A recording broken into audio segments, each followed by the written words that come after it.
दो frames of references हैं, ठीक है। एक स्टेशनरी है, दूसरा मूविंग है। मूविंग फ्रेम ऑफ रेफरेंस में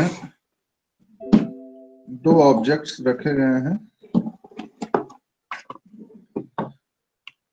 इन ऑब्जेक्ट्स का नाम ए एंड बी है।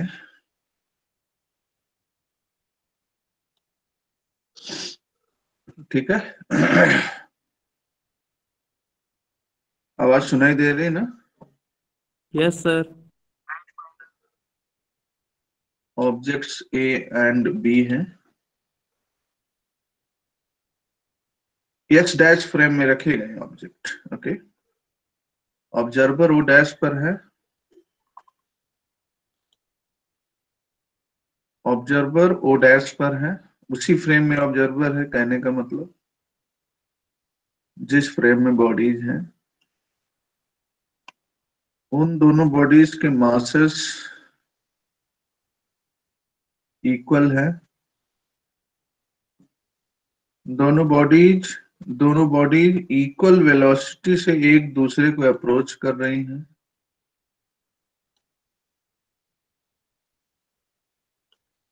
ठीक है। दोनों बॉडी इक्वल वेलोसिटी से एक दूसरे को अप्रोच कर रही हैं। सपोज करिए बॉडी ए की वेलोसिटी u है, तो बॉडी बी की वेलोसिटी कितनी होगी?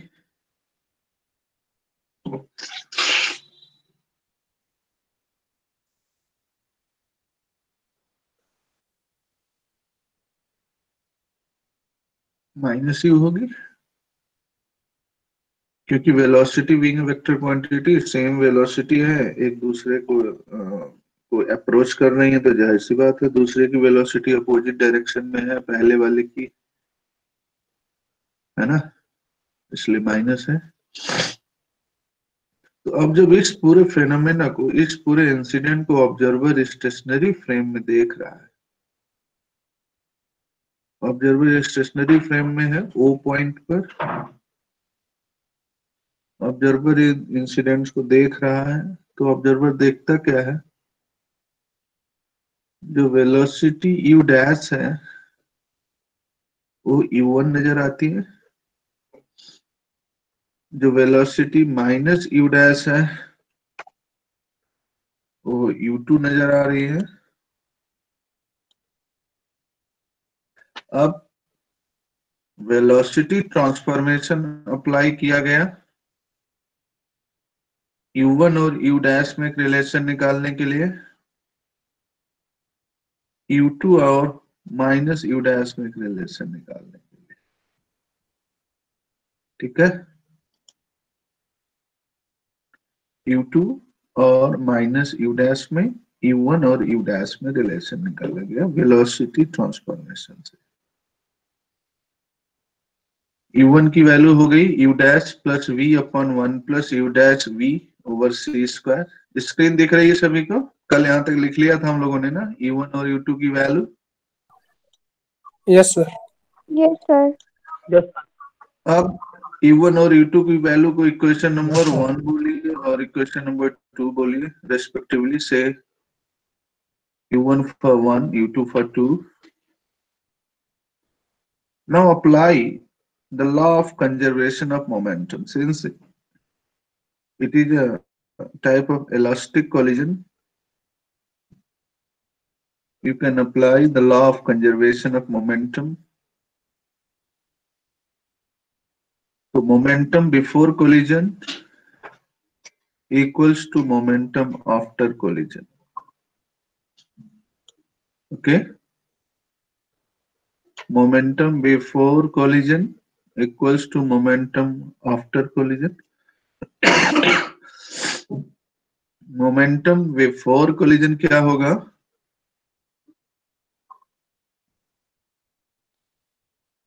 m1 u1 plus m2 u2। Momentum after क्या होगा? m1 plus m2 into v। Okay, यहां तक बात आई समझ में? Yes, note sir. कर लीजिए, इक्वेशन थर्ड नोट कर लीजिए। उसके बाद U1 और U2 की वैल्यू रखना है इक्वेशन नंबर 1 से और इक्वेशन नंबर 2 से। U1 और U2 की वैल्यू रखिए। फिर जहां तक नोट करिए, क्योंकि पूरा है, पूरा पूरा स्टेप, सारे स्टेप्स मैथमेटिकल है, इसलिए खुद से रफ में अपनी फेयर कॉपी में सॉल्व करते चलिए। मोबाइल है, लैपटॉप जो भी है, स्क्रीन अपने सामने रखिए और देखते रहिए और लिखते रहिए।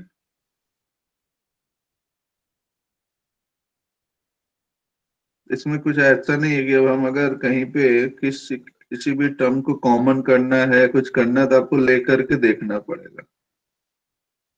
मैं तो सिंपली बोल दूंगा कि taking v as a common from both sides, but you have to do it by your own,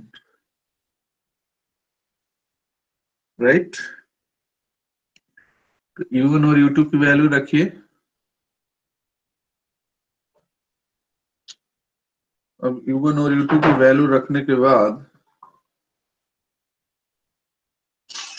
u1 और u2 की वैल्यू रखने के बाद m1 और m2 वाले टर्म्स को एक एक साथ करिए। m1 वाला टर्म्स लेफ्ट हैंड कर लीजिए पूरे, और m2 वाले टर्म्स राइट हैंड करिए।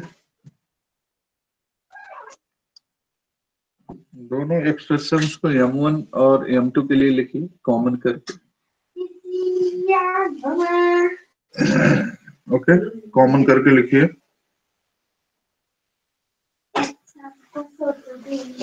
बात समझ में आ रही है हमारी?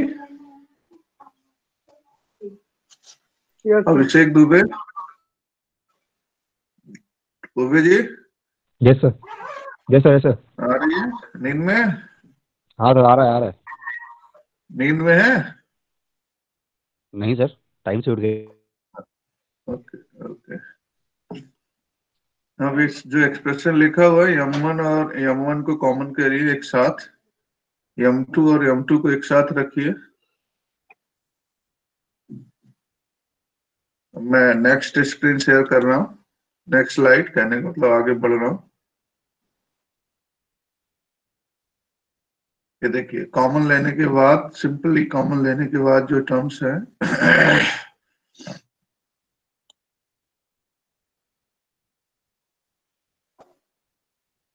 m1 वाले टर्म्स एक साथ होंगे। उस साइड जो v था, m1 इंटू वी था ना, m1 into v plus m2 into v, m1 एक इधर आ गया तो प्लस v माइनस v हो गया, और m2 वाला उधर गया तो प्लस की जगह माइनस हो गया। सिंपल कॉमन करने के बाद, m1 और m2 को कॉमन करने के बाद। Now you have to take the LCM. अब आप एलसीएम लेकर के सॉल्व करिए। दोनों साइड एलसीएम लीजिए।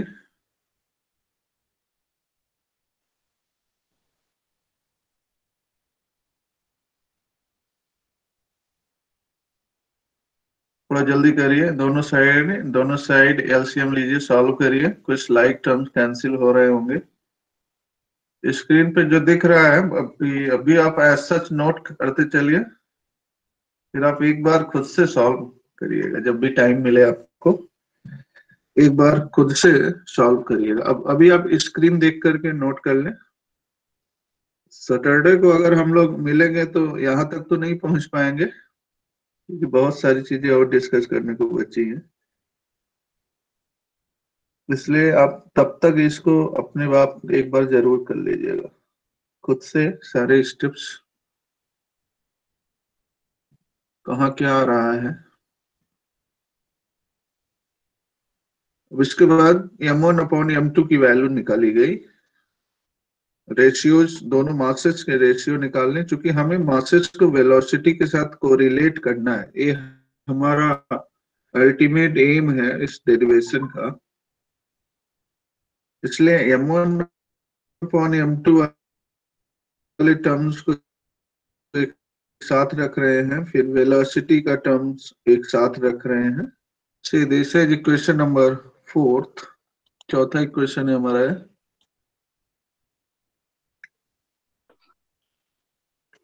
Question number 4। आई थिंक यहाँ तक लिख लिया होगा आप लोगों ने। Yes, sir. Yes sir. Okay, equation 4 हो गया सबका। Yes sir. Yes sir.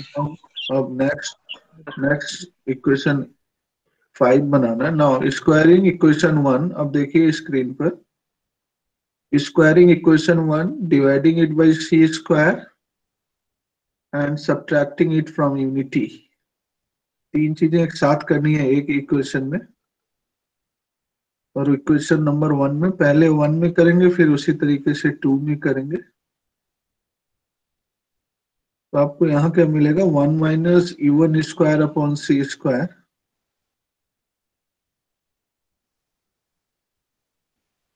देखिए 1 माइनस u1 स्क्वायर अपॉन सी स्क्वायर, इसकी वैल्यू निकालिए। u1 की वैल्यू आपके पास है u dash plus v upon 1 plus u dash we over C square. इसको सिंप्लीफाई करिए, एलसीएम यहाँ पे भी लेना है। u1 स्क्वायर बस यहाँ पे u dash plus v upon 1 plus u dash v upon सी स्क्वायर, इसका होल स्क्वायर रखिए। यहाँ मैंने ब्रैकेट के ऊपर स्क्वायर लगाना मैं भूल गया हूं, यहाँ होल स्क्वायर लगाइए।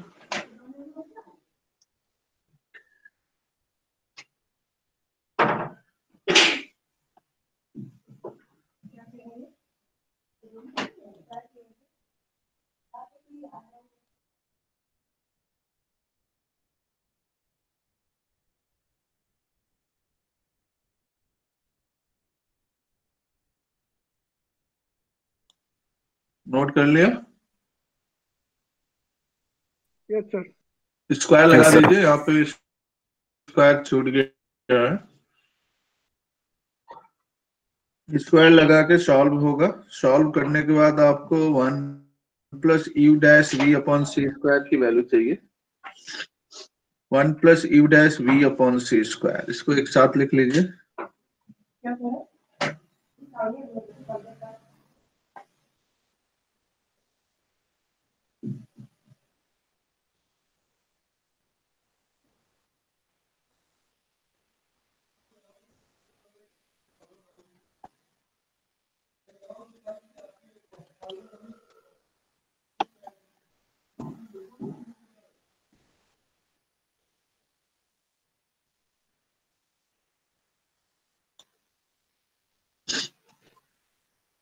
नोट कर लिया?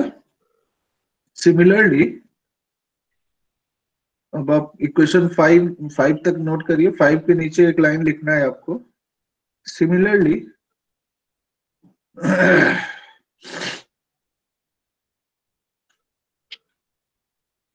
सिमिलरली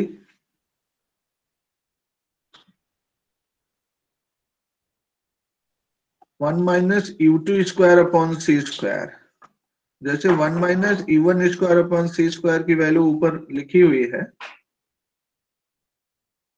सेम पैटर्न पर 1 माइनस u2 स्क्वायर अपॉन सी स्क्वायर की वैल्यू आपको लिखनी है। कितनी वैल्यू होगी 1 माइनस u2 स्क्वायर अपॉन सी स्क्वायर की? अभिषेक दुबे कितनी वैल्यू होगी बताइए।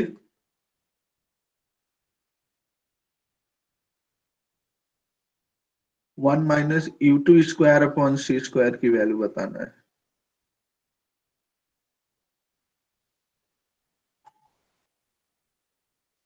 नहीं समझ में आ रहा है? आकाश पांडे, आकाश,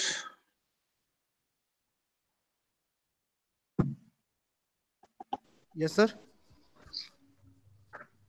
1 माइनस u2 स्क्वायर अपॉन सी स्क्वायर की वैल्यू बताइए। सर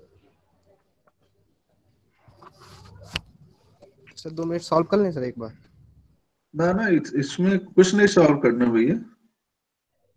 जैसे e1 स्क्वायर अपॉन सी स्क्वायर जो दिख रहा है ना, e1 square 1 minus e1 square upon सी स्क्वायर स्क्रीन पे दिख रहा है। बस इसी जगह U1 की जगह U2 रख करके आपको वैल्यू बोलना है।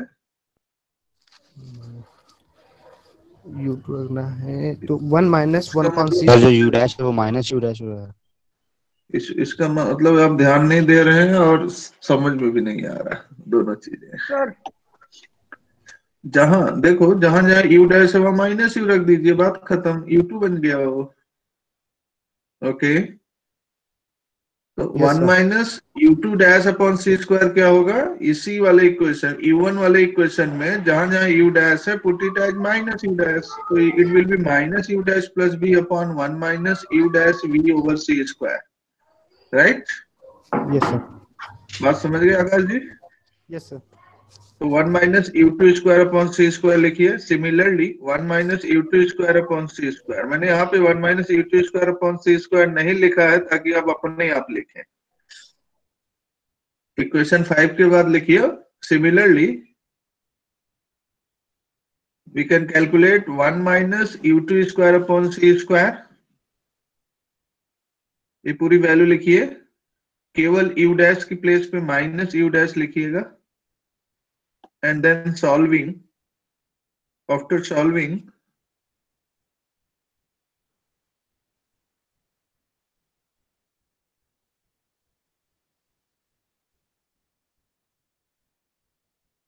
सॉल्व करेंगे तो आपको इक्वेशन नंबर 6 मिलेगा, जो स्क्रीन पर छठा इक्वेशन दिख रहा है।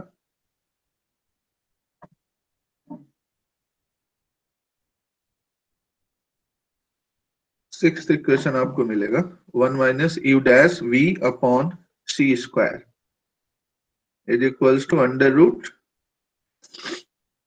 अब जो देखिए पांचवें और छठे इक्वेशन को देखिए, सब कुछ सेम है, बोलिए सब कुछ यस सेम सर, है। सब कुछ सेम। Yes sir. सब कुछ सेम है एक्सेप्ट U1 एंड U2, है हाँ। कि नहीं?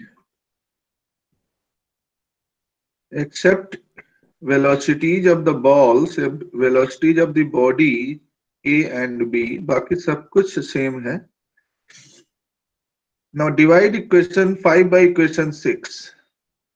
नेक्स्ट स्टेप में अब आप इक्वेशन 5 को इक्वेशन 6 से डिवाइड होना चाहिए। दो इसको डिवाइड करिए। डिवाइड करने के बाद स्क्वायर रूट हटा दीजिएगा, दोनों साइड का स्क्वायर ले लीजिए, स्क्वायर रूट हटा दीजिए।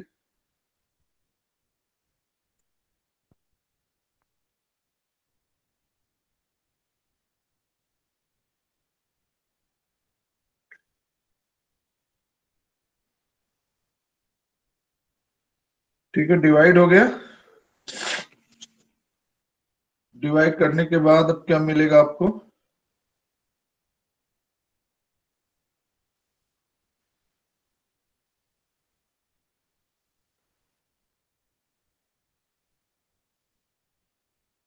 डिवाइड करने के बाद आपको ये इक्वेशन 7 मिलेगा।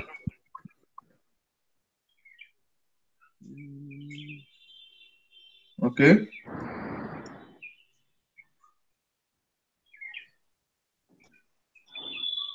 दोनों को डिवाइड करने के बाद इक्वेशन 7 मिलेगा। वर्मा जी अपना माइक ऑफ रखिए। मिस्टर अभिषेक वर्मा, दोनों इक्वेशंस को डिवाइड करने के बाद आपको under root 1 minus U2 square upon सी square upon under root 1 minus U1 square upon सी स्क्वायर की वैल्यू उतनी ही मिलेगी जितना M1 अपॉन M2 का रेशियो है। ठीक है, यस सर।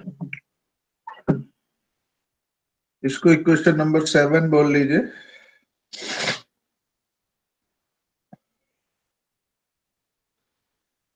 अब इस इक्वेशन को देखने से इक्वेशन को ध्यान से देखिए जरा।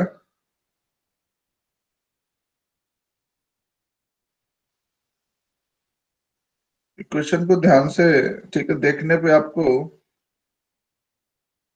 आपका ऑब्जर्वेशन क्या आ रहा है? कोई एक बंदा बताए अपने आप को अनम्यूट करके।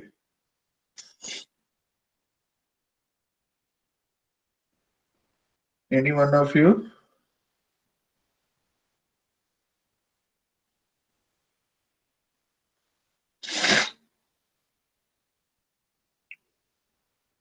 बोलिए, किसी की नहीं समझ में आ रहा? इक्वेशन 7 दिख रहा है? Yes sir. तो कुछ नहीं आ रहा है, इसको देख करके कुछ ऑब्जर्वेशन जो नहीं आ पा रहा आपके दिमाग में? So what we observe is mass is dependent on the velocity. अरे भाई, वो तो सही है। इस इक्वेशन को जो देखिए अभी, इस इक्वेशन की जो सिंपल मैथमेटिक्स है वो उस चीज को मैं पूछ रहा था। ये तो आपने बहुत बड़ी बात बता दी है ना। ये तो आपने वही बात बताई जिस बात पर नोबेल प्राइज मिला। सर दोनों इक्वेशन में वेलोसिटी का डिफरेंस है बस। अच्छा अच्छा सर U2 स्क्वायर और U1 स्क्वायर सर 1 से बड़े नहीं हो सकते? ओके, नहीं U1 U2 नहीं, उनका रेशियो C के साथ है ना, उनका लाइट की वेलोसिटी के साथ रेशियो। क्योंकि लाइट की वेलोसिटी क्या है, एक हमारा जो है ना, क्या नाम के ऑब्जर्वेशन पॉइंट है, स्टैंडर्ड वैल्यू हम लाइट की वेलोसिटी को लेके चल रहे हैं। तो जितनी भी वेलोसिटीज है हम उसको लाइट की वेलोसिटी के साथ कंपेयर करेंगे, इसलिए रेशियो की बात हुई है। Okay Sir, if the velocity of any particle become equal to the velocity of light, its mass will comes out to be 0 or infinite. Zero और इनफिनिट दोनों? So sorry sir, infinite, not 0. Okay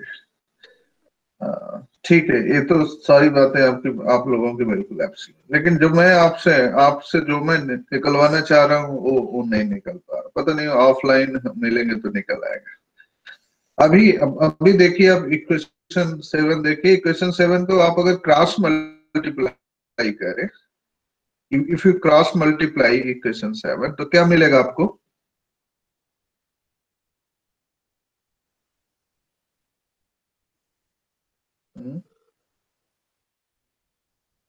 अभिषेक, जो Dubey ji, sir MC क्या square मिलेगा? Equal to. Yes sir.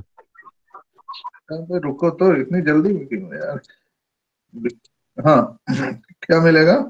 हाँ sir, sir M1 into under root 1 minus U1 square upon C square is equal to M2 into under root 1 minus U2 square upon C square.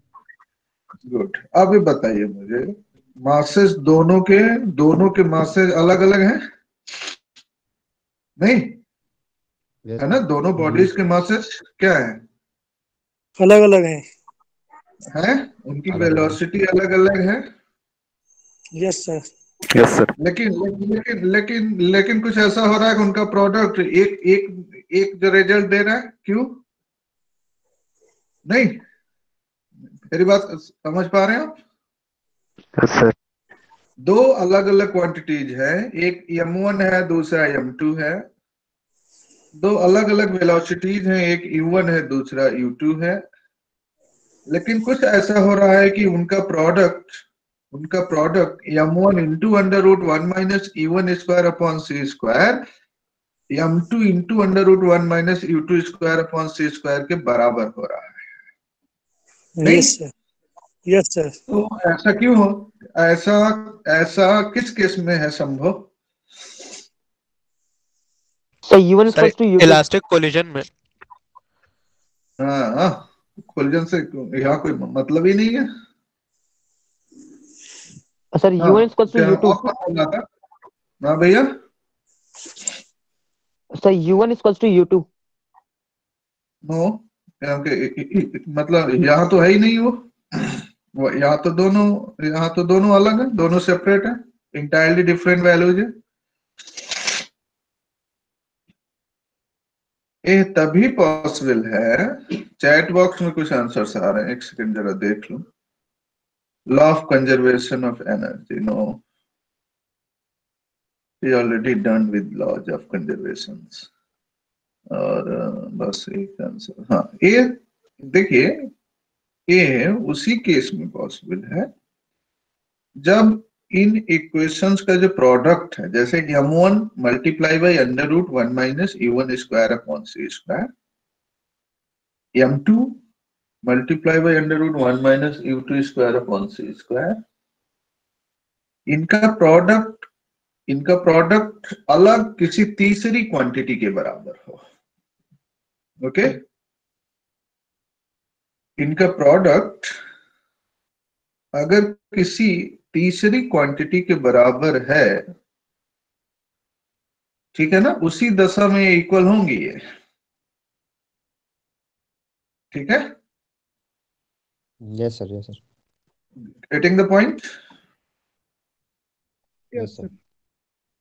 आपको आपको मेरी बात समझ में आई कि नहीं आई? Yes sir. जैसे जीरोथ लॉ क्या कहता है, बॉडी ए बॉडी बी के साथ थर्मल इक्विलिब्रियम में है, ठीक है, बॉडी बी बॉडी सी के साथ थर्मल इक्विलिब्रियम में है, तो बॉडी ए और बॉडी सी भी थर्मल इक्विलिब्रियम में होंगी, राइट? Yes sir. तो m1 और m2 एक दूसरे से अलग हैं, E1 और U2 एक दूसरे से अलग हैं, फिर भी इनका प्रोडक्ट एक दूसरे के बराबर हो रहा है। ये तभी संभव है जब इनके प्रोडक्ट, इन दोनों के प्रोडक्ट किसी तीसरी क्वांटिटी के बराबर है। ओके, अब इस तीसरी क्वांटिटी को आइंस्टाइन ने नाम दिया रेस्ट मास। इस तीसरी क्वांटिटी का नाम है रेस्ट मास। देखिए,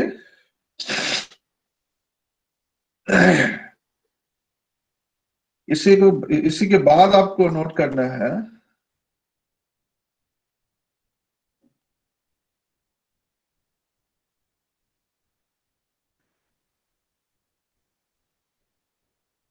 आप इसके नीचे आगे लिखिए नीचे लिखिए जहां पे पेज है, m1 into under root 1 minus u1 square upon c square equals to m2 into under root 1 minus u2 square upon c square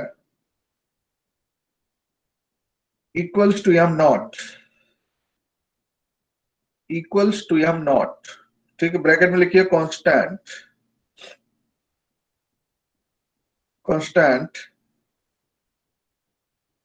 therefore in general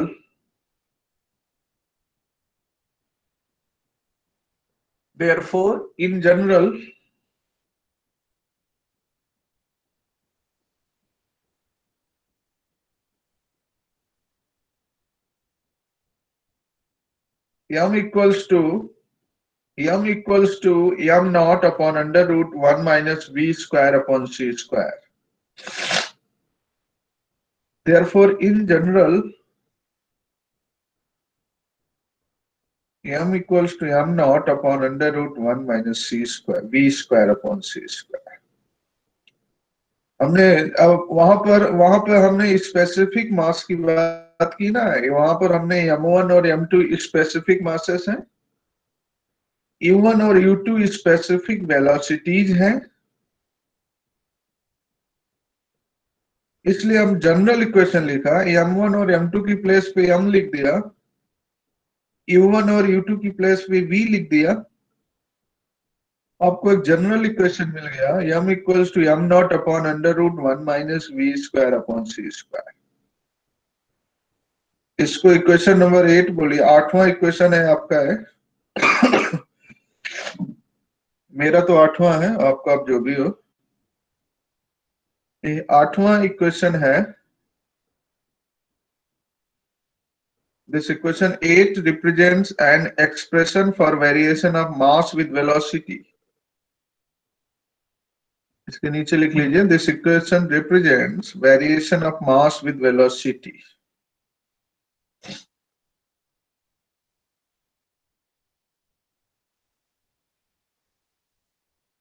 ठीक है,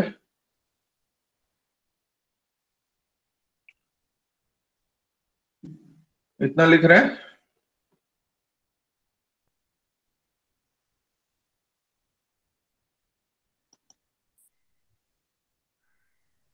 इतना लिख लिया? Yes sir. Yes sir.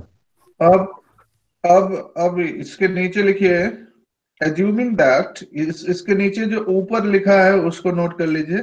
assuming that both the bodies having same mass, ऐसा अगर हम ऐसा माने, अगर हम ये मान रहे हैं कि दोनों बॉडीज का मास सेम है, दोनों लाइट की वेलोसिटी से एक दूसरे को अप्रोच कर रही हैं, उस केस में आपको दो मासेस मिलेंगे, एक को अपरेंट मास कहेंगे या रिलेटिविस्टिक मास कहेंगे और एक को रेस्ट मास कहेंगे। जो एक क्या होगा, रेस्ट मास का मतलब क्या हुआ, mass of the body when it is at complete rest, mass of the body when it is at complete rest.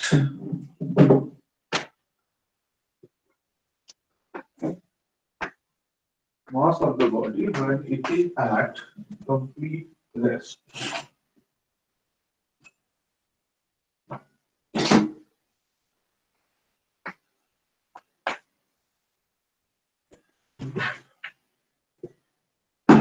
इस ऊपर वाली लाइन को लिख लीजिए यहां तक।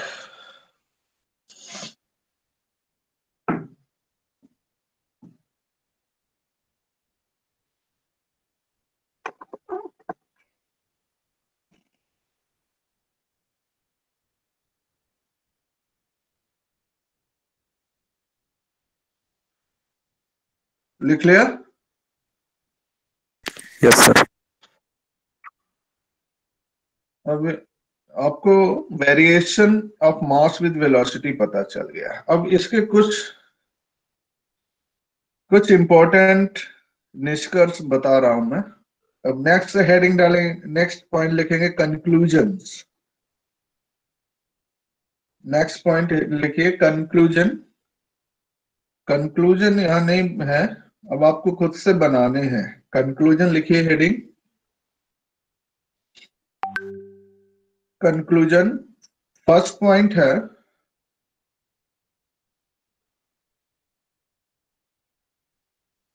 पहला पॉइंट है if v equals to 0, if v equals to 0,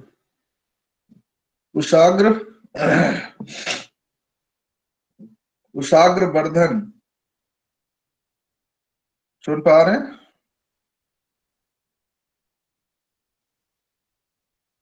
बहुत लोग खाली जुड़े हुए हैं, है ना? कुछ बोलिए तो जो है रिस्पॉन्ड नहीं करते हैं, है नहीं? भाड़ में जाए, चाहे जीरो हो चाहे कुछ हो। ये इस ऑनलाइन मेथड, ऑनलाइन मोड का बहुत ही खूबसूरत पहलू है ऑनलाइन टीचिंग का। ये it's a beautiful aspect of teaching and taught both. Pankaj Kumar ji, Pankaj ji sir. आप सर मैंने जो पूछा, मैंने जो बोला आप सुन रहे हैं? जी सर, अगर वेलोसिटी 0 हो गई तो मास 0 हो जाएगा सर। Equation number 8। हाँ जी भाई, इसकी बात नहीं कर रहा हूं मैं। जो कहा कि ऑनलाइन टीचिंग का जो खूबसूरत एस्पेक्ट क्या है,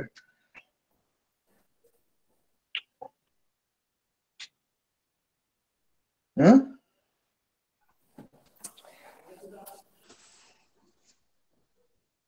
कि आप एक साथ जो है बहुत सारे काम कर सकते हैं। नहीं नो सर। नहीं, आप कुछ नाराज जो दिख रहे हैं क्या? नहीं सर, नाराज एक साथ। है?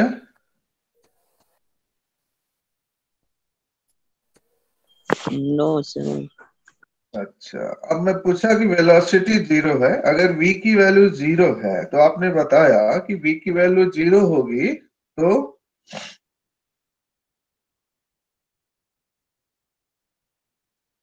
बोलो, तो v की वैल्यू 0 है तो क्या होगा?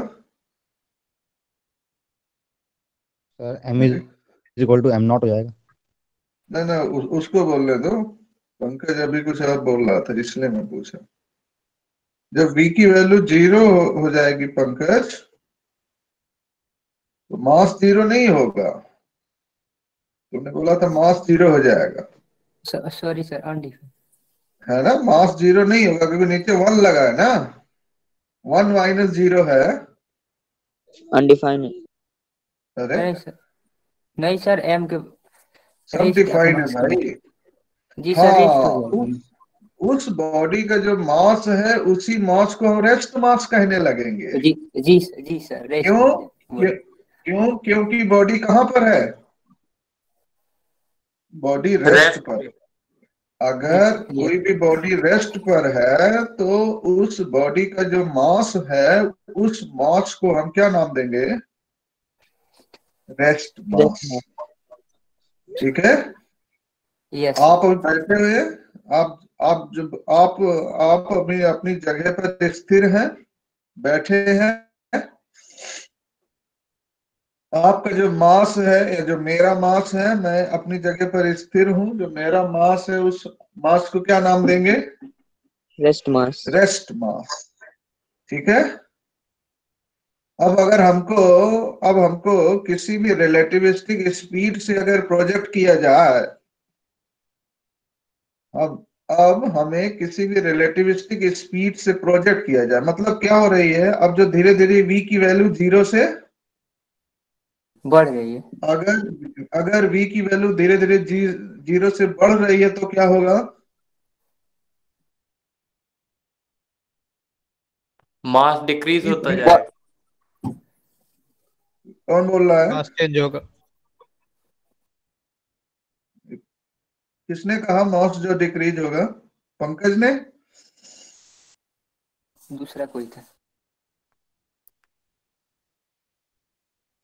कौन था भैया, जरा बोलो तो। आयुष सर, आयुष चौधरी। अच्छा, आयुष सर, मैं नहीं देख पाया था। आयुष जी, यस सर। चौधरी साहब, हाँ सर। वेलोसिटी v की वैल्यू ज्यादा होती जाएगी तो आप बोल रहे हैं कि मास क्या होगा? कम होता जाएगा। हाँ श्योर? अच्छा, अब देखिए, अब इसी v की वैल्यू को जरा c के बराबर जो रख दीजिए तो मास क्या होगा? इंक्रीज हो जाएगा सर, इंक्रीज हो जाएगा। तो इतनी जल्दी में क्यों है आयुष भाई? एक बार जो बोल देंगे फिर दिमाग में बैठ जाएगा आपके। ठीक है ना? Okay sir. पहली बार ये कोशिश करिए कि समझ के बोलिए या देर में बोलिए भैया। ठीक है? तो जैसे ओके, जैसे वेलोसिटी बढ़ती जाएगी मास घटेगा नहीं, बढ़ेगा। मास बढ़ता जाएगा। ये रिलेटिविटी की खासियत है। ठीक है ना? तो कोई ओके। अगर आपसे पूछे कि इस एक्सप्रेशन का सबसे इंपॉर्टेंट रिजल्ट क्या है, तो सबसे इंपॉर्टेंट रिजल्ट है कि अगर हम किसी भी बॉडी की के मास को बढ़ाते जाते हैं, सॉरी, किसी भी बॉडी की वेलोसिटी को बढ़ाते जाते हैं, v की वैल्यू बढ़ती जाती है, देन मास भी बढ़ता जाएगा। ठीक? अब देखिए, v की वैल्यू c के बराबर हो गई तो क्या मास कितना हो जाएगा?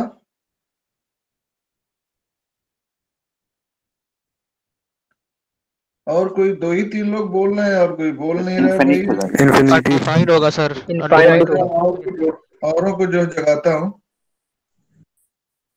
सर अनडिफाइन हो जाएगा। अबे रुक जा भाई। सौम्या इन्फिनिटी सिंह है? सौम्या सिंह है? सौम्या सिंह, आवाज सुनाई दे रही मेरी? Saumya Singh, yes sir. मैं कह रहा था अगर किसी भी बॉडी की वेलोसिटी v c के बराबर हो जाएगा तो मास क्या होगा?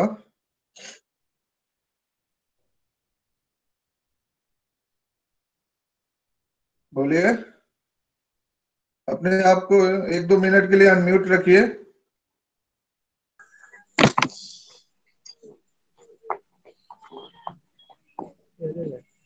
चलिए, सौम्य जी नहीं बोलना चाहती है। सूरज राठौर, जो राठौर साहब। Yes sir. जो राठौर साहब, वेलोसिटी v की वैल्यू अगर c के बराबर हो गई तो मास क्या हो जाएगा? सर अनडिफाइंड हो जाएगा। अनडिफाइंड सी हो स्क्वायर से सी स्क्वायर सर जाएगा। कैंसिल हो जाएगा, सुनो 1 सुनो - 1 हो जाएगा तो 0 आ जाएगा। एक्सक्यूज मी भाई, सर। मेरे बात भी सुन लो। सर मेरी आवाज स्पष्ट है? Yes sir. सर मैं बोल यस सर। सौम्या जी को हमारी आवाज नहीं स्पष्ट थी। सर खैर, मैं बोलूं sir.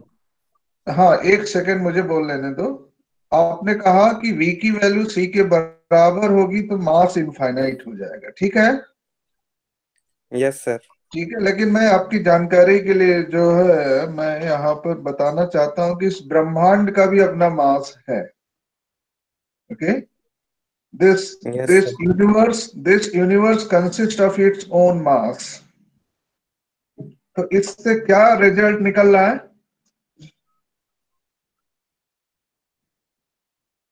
This universe have its own mass. इससे क्या रिजल्ट है? सर मास कभी अनडिफाइंड नहीं हो सकता।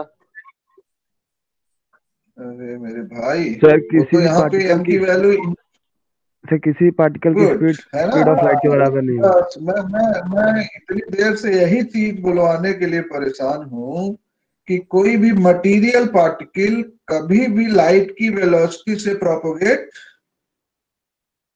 नहीं कर सकता। नहीं कर सकता। नहीं सर। कोई भी मटेरियल पार्टिकल कभी भी लाइट की वेलोसिटी से ज्यादा वेलोसिटी तो भूल जाइए, है ना? तो जो रिलेटिविटी की बात हो रही है, आज के समय में हम लोग we are dealing with the God particles, तो कहानी कुछ और है, ठीक है ना? Yes sir. यस जब सर। से गॉड पार्टिकल्स की बात होती है तब से कहानी कुछ और है। लेकिन कुछ सेकंड्स के लिए अगर हम गॉड पार्टिकल को भूल जाएं, क्योंकि गॉड पार्टिकल्स अभी आज की कहानी है, गॉड पार्टिकल्स को अगर हम भूल जाएं तो हमें कह सकते हैं कि जनरली कोई भी मटेरियल पार्टिकल लाइट की वेलोसिटी से प्रोपोगेट नहीं करेगा। नहीं करेगा नहीं सर। कर सकता, है ना? तो it is the limiting condition of this equation, right? Yes yes sir. Sir. ठीक है, तो अब आपसे इसमें दो सवाल पूछे जा सकते हैं। किसी भी बॉडी की वेलोसिटी अगर लाइट की वेलोसिटी के बराबर है तो उस बॉडी का मास इनफाइनाइट हो जाएगा, जो कि संभव नहीं है, क्योंकि इस पूरे ब्रह्मांड का भी अपना एक डिफाइंड मास है, ठीक है? दूसरा जो है, अगर हम इसको किसी लेमैन के शब्दों में बात करें तो किसी भी बॉडी की वेलोसिटी को c की वेलोसिटी तक लाने के लिए उस बॉडी को इनफाइनाइट अमाउंट की काइनेटिक एनर्जी देनी पड़ेगी, जो कि संभव नहीं है। नहीं। किसी भी वस्तु को आप इनफाइनाइट एनर्जी दे ही नहीं सकते, क्योंकि आपके पास ही नहीं, तो आप देंगे कहां से? नहीं, किसी भी बॉडी को इनफाइनाइट एनर्जी देने के लिए आपको एटलीस्ट इनफाइनाइट से ज्यादा वैल्यू आपके पास होनी चाहिए। नहीं, 500 रुपए दान देने के लिए आपके जेब में कम से कम 510 रुपए होने चाहिए, तब आप किसी को 500 रुपए देने का सोच पाएंगे। नहीं, मेरी बात से वाकिफ रखते यस नहीं सर। रखते? Yes sir. Yes sir. Yes sir. तो इनफाइनाइट एनर्जी के लिए आपके पास इनफाइनाइट से ज्यादा एनर्जी होनी चाहिए, जो कि पॉसिबल नहीं है। इसलिए कोई भी मटेरियल पार्टिकल लाइट की वेलोसिटी से ट्रेवल नहीं कर सकता। ठीक है ना? ये दोनों निष्कर्ष को अपने वर्ड्स में लिख सकते हैं, अगर आपको कहानी समझ में आ गई तो। ठीक है, तो हम लोग यहीं रुकते हैं फिर। ठीक है, सैटरडे को होपफुली ऑफलाइन मिलेंगे। ठीक है सर फ्राइडे को होगी। हाँ भैया, कब है? क्रिसमस है फ्राइडे को। अच्छा, अरे ओके, तो सॉरी, मुझे ध्यान था कि सैटरडे को, तो फ्राइडे को मिलेंगे। ठीक है, जब जब टीच फ्राइडे होगा को क्रिसमस है सर। हाँ सर भैया, हम लोग तो बहुत दूर से हैं फ्राइडे सर। को छुट्टी। अरे भाई दूर वाले की बात मैं नहीं कर रहा हूँ, जो पास वाले जो आ रहे हैं, कुछ लोग आ रहे हैं ट्यूट में, उनकी आप आएंगे तो आपसे भी मिलेंगे, है ना? ओके, कोई कोई जो दिक्कत नहीं है, जब भी आप ऑफलाइन मिलेंगे, ठीक है? तो हम लोग यहाँ रुकते हैं फिर। Thank you sir. Bye. Thank you sir. Thank you sir. Thank you sir. Thanks to all of you.